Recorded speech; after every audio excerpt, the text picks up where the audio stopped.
કે ઘન ઘમંડ ભગર જત ઘોરા, પ્રિયહીન ડરપત મન મોરા.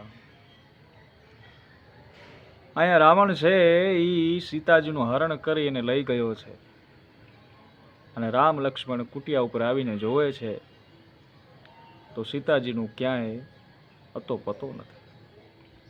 એટલે સીતાજીની શોધમાં એવા ઘોર જંગલની અંદર રામ અને લક્ષ્મણ નીકળી પડે છે. વર્ષા ઋતુ હોવાના કારણે આકાશની અંદર ઘોર વાદળા છવાઈ જાય છે,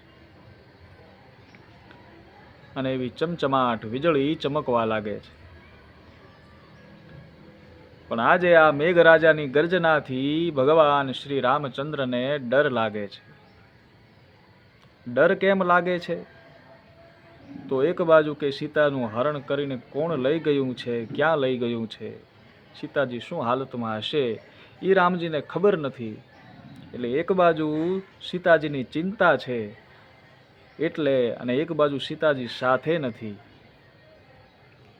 એટલે ભગવાનને ચિંતા થાય છે, અને ભગવાનનું મન છે એ ડરી રહ્યું છે.